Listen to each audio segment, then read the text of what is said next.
Hey everyone, Sean here. Today we're going to be removing the front wheel on a 2022 Honda CRF-E2 electric dirt bike, also made by Greenger. And this video should apply to any of the CRF-E2 models out there. So first off, let's take a look at what we're going to need to accomplish this process. I've got two 3/8 drive ratchets with a 17 millimeter and a 19 millimeter socket. And then some optional things, wouldn't hurt to have some shop rags. I'm gonna grease the axle while we have it out. Always a good best practice. And I've also got a 3/8 drive torque wrench. It is nice to get the right torque settings on your axle nut once we're done with the install. Now, if you are looking to remove the rear wheel, you can see I've got that one pulled off right now.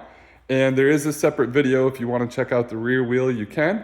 Happy to help out there as well. To remove this front wheel, I'd first recommend having the bike on the ground like this. But if you do have a center stand or a 5-gallon bucket, anything to get that bike off the ground a little bit to allow for you to pick the bike up once that wheel's removed, that'll be helpful. We want to start on the ground, and we're going to remove, this is the 19 millimeter side with the axle nut. We're going to remove the little rubber cap, should pull off pretty easily. And we're going to loosen up this axle nut. Again, 19 millimeter there, and we've got the 17 millimeter axle bolt itself right there. So let's go ahead and get that loosened. Like I said, do that while there's weight on that front wheel. It'll be a lot easier to loosen up that axle nut. Okay, now that I've got that axle nut loose, we'll go and spin that guy off. All right, and now is where it's helpful to have something to balance the bike.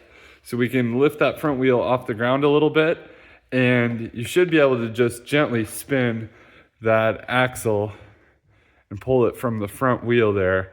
If you need to, a rubber mallet or something just to gently kind of tap the axle past.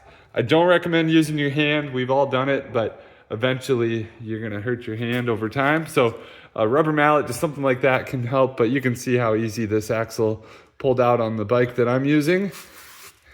And now we've got the rotor in between the brake pads in the front caliper. It's super slick. We don't have to remove the front caliper on this bike because we've only got one caliper, one brake on the front. So now we can pull that through. You can see one of the spacers here on the rotor side came out. Should be another spacer. We can pop that guy out just like that. And you can see that wheel dang near wanted to come off itself. So now if you're familiar, you can watch, there's plenty of videos out there. You can remove that front tire yourself. You can see our E2's front tire honestly isn't terrible. It's got some wear, but it's not the end of the world. But I am replacing the rear tire and tube, and I'm gonna go with a more aggressive, kind of an MX style tire. And so I wanted to do the same and replace the front tire and tube at the same time. So I always recommend to replace the tube anytime you're replacing a dirt bike tire. I think it's just a good best practice to have. A lot of times when you remove the tire, the old tire that is, you pinch the tube and you can put a little hole or crease in it. So not a bad idea to start with a new tube every time. And you can do it yourself, but I'm actually gonna bring this to a shop and have them do it. Local shops don't charge you much to replace tire and tube, especially if you remove the wheel yourself like we did here today. Okay, before we mount our front wheel, I'm actually gonna take this front axle and I'm gonna clean it up. You can see it's dirty. It's got a bunch of little debris, things like that on it. So I'm gonna clean this up. I'm just gonna use a shop rag for that and get that nice and clean. And then I'm gonna reapply some of our axle grease here that we've got. And I'm just gonna put a light layer along that axle. I've now got the front axle cleaned up, well lubricated with a thin layer of grease around it. I also cleaned up the front axle wheel spacers. That one there is on the side with the rotor or the brake side. This shorter one is on the side without the brake.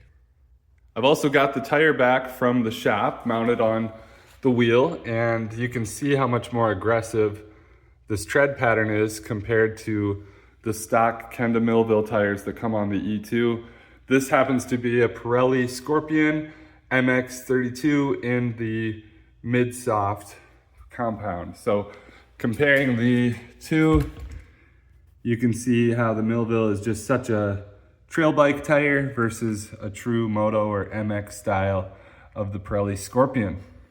So now that we've got our new tire mounted, we're ready to reinstall the wheel.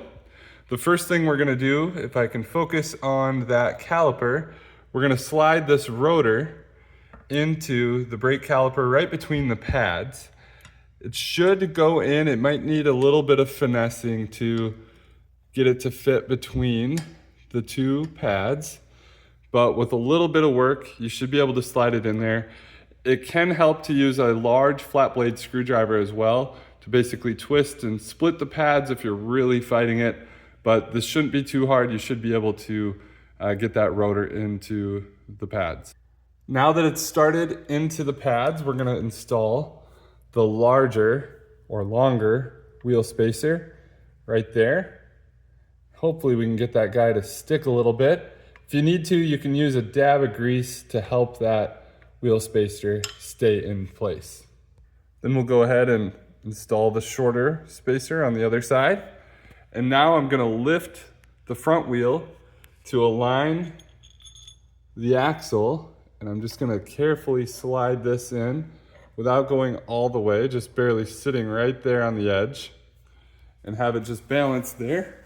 And as I lift the front wheel, then I can slowly work the axle in. It may help to spin it to get it to find where it wants to slide through that first wheel spacer, and then ultimately all the way through the other fork.